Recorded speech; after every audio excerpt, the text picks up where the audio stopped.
We all know Godzilla as an action hero slash monster who's even been on the side of humanity on occasion. But what if I told you there's one particular story where Godzilla is no longer an action monster, but your worst nightmare? And you're all alone. No heroes or super tech to help you out. Just when you thought Japan had seen the worst in 1945, 9 years later, the Earth shakes once more, and from the Pacific emerges a force of destruction. And this time, there is no stopping him. There's only panic and confusion, and the terrifying realization that this story has no survivors, only victims. That's what the Horror of Godzilla #1, the newest release from IDW, covers. And trust me when I tell you, this is the scariest Godzilla media to ever come out. Writers Ethan S. Parker and Griffin Sheridan, along with the brilliant artist Tristan Jones, show us Godzilla in its darkest and most terrifying form, as an unstoppable force. Except, there's no immovable object to stop it this time. So what happens? Well, that's exactly what we're exploring today, starting with the first issue. Let's find out what happened when Tokyo met the King of Monsters in IDW's Kaisei continuity. The comic opens with what looks like two scientists about to press a bright red button. And if we've learned anything over the years, it's that red buttons are a big sign of trouble. This one was no different. The scientists have clearly been waiting for this moment for a while. We find out that one of them is a woman named Olivia. The other scientist, a man called Yuji, tells her he's afraid of causing any more death and destruction. But Olivia reassures him that this wasn't a weapon, but rather the essence of God itself. I think we can take a guess at what she's talking about. Or rather, who.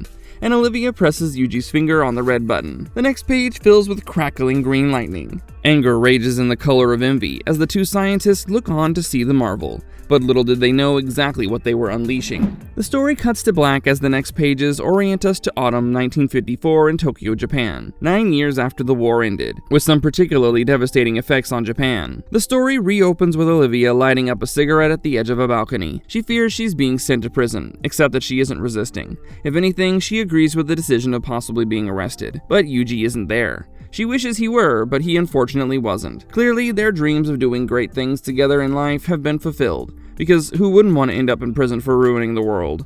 And that's exactly what we get to see on the next page. A whole city reduced to ash and rubble, enveloped in black smoke as buildings and houses crumble to the ground. And there's not a human in sight. What hauntingly beautiful artwork, by the way. Finally, we find out Olivia's full name, Dr. Olivia Morrison. She enters what looks like a court and presents herself before a panel. It seems clear that she's been there before, and they do not like her. One of them, a commander, sarcastically asks her how she liked the view, but he's warned not to get ahead of himself and be ruled by his anger and impulsivity. Can you blame him, though? She was responsible for the ruins we saw on the previous page. However, we see there's another name plaque next to Olivia. That's for Yuji Shibata, and though he was supposed to be present before the members of the board, he was nowhere to be seen. So they decide to continue proceedings without him.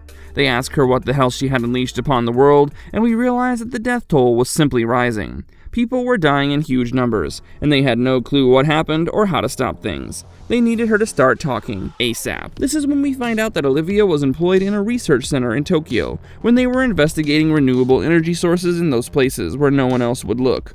And that's when they noticed some irregularities in the signals picked up by deep-sea sensors. Of course, scientists are nothing if not nosy. They never know where to draw the line, and neither did Olivia. The research team decided to continue looking into the bizarre signals, which led them to an undiscovered species in the sea, sleeping, waiting, hibernating. But clearly, beauty sleep time was over. It was finally awake, and it was time for them to wake up to this new reality, too.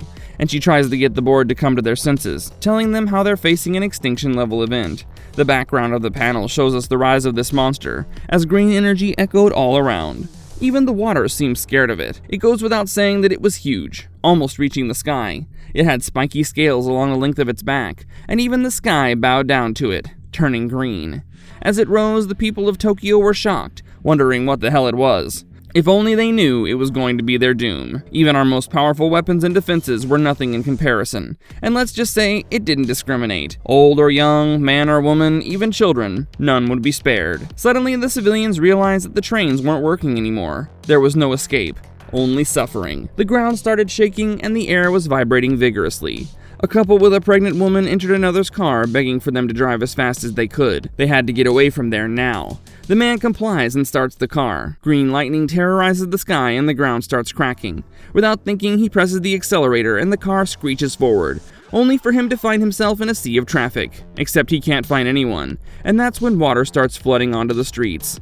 Suddenly, they see cars squelching into the ground by a fallen foot from the sky.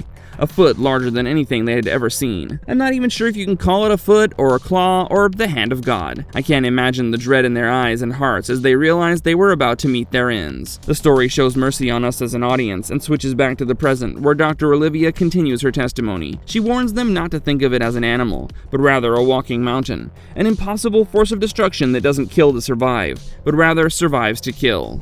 Destruction was ingrained in its biology, and I must say the alternating panels of Dr. Olivia's narration and the destructions she spoke about of those normal men and women crushed in cars were something else.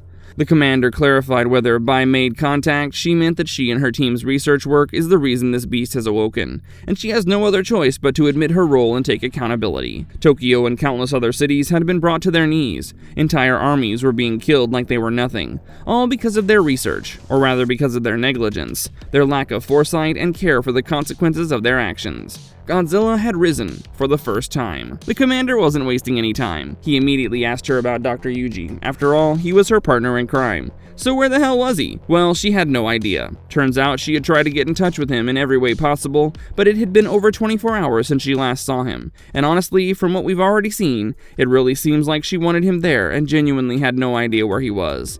In fact, she seemed worried about him, but the commander wasn't taking it easy at all. He was rude and brash and kept pushing. He pretty much guaranteed that she was going to prison for the rest of her life and that it was time for her to open up. There was no point in holding back any information, and that's when he becomes truly ruthless. He threatens her, that she could either talk to them and help them out, or she could go to prison and only wonder what would happen to her children. Yeah, that's a morbid revelation, isn't it? The woman who was partly responsible for everything that was happening because of her own reckless decisions had children. And I guess that was motivation enough because she instantly admitted there was more. Turns out Shibata and others were all recruited by an organization that vanished, and traces of that organization were gone. Like they disappeared off the face of the planet. Maybe they were trying to escape accountability, or maybe they were trying to bury the research work. Either way, they were long gone. But Olivia believed that it was their research that would be the key to saving the world. You see, they had found a never-ending source of energy, something that might be even more powerful than nuclear energy, and it was probably the only solution to their current problem. The only thing that could help them stop Godzilla. But the next page shows us how truly terrifying this monster had become. You see, the energy that the research team had found, the energy that channeled through Godzilla 2, was Kaisei energy, and Godzilla had created acid rain with it. And every droplet that fell burned the skin and flesh underneath. But it didn't stop there. We see the rain claim its first victim in an old man. The rain drops onto his skin and burns holes through it. But before you know it, the rain also transforms him into something else, until he's more monster than man. Except he's not the only one. An officer tries to warn the people to get inside as the rain had chemicals in it, but there was too much chaos. It was already too late. And with one more lightning strike, the rain started pouring heavily. People tried to run, to cover their heads with newspapers and books, but doom was already at their doorsteps. They saw the skin slough off their fellow civilians. A man tried to get his daughter to look away, but the rain didn't discriminate either. The rich, the poor, everyone was on the streets, helpless, and all they could see ahead of them was the towering Godzilla. And that page shows you the true horror. Humans were like little ants in front of that giant. We return to the court scenario as we see one of the court clerks present a document, or rather a journal full of notes to the commander. Turns out it was Dr. Olivia's research. She was initially hesitant in handing it over. After all, the whole world was in danger. It was life or death, and right now, the balance was very much tilted in favor of death. But she had no choice, and in her notes, we find that very energy named Kaisei. She explains that it has power and capacity on an unprecedented scale, almost mythological. And as she speaks, we see the horrific transformation of the old man affected by the Kaisei-infused acid rain. His skin and face are filled with boils. And Olivia continues her testimony, assuring the commander that if she were given the right resources and a proper team, then she could source and harness the energy to stop the world from dying, to stop Godzilla, and to try and fix her mess and build a better tomorrow. Just as she finishes her monologue, we see the streets full of people turn into monsters, with those same spiky scales along the back. Suddenly, the future looks even bleaker, and the green hues fill you with a sense of dread that perhaps no Godzilla movie ever has. And that's where the first issue ends. I don't know what the next issue holds in store for us, but I can tell you this much: abandon all hope, because death and destruction are just getting started. And guys, even if you've heard the story from us here today, go take a look at the panels. They're downright terrifying, and will spark chills down your spine. But the story is far from over, and we'll be back. Don't forget to like the video and subscribe to the channel. Things are about to get much worse. And maybe carry an umbrella in case it rains outside, guys. We'll see you soon.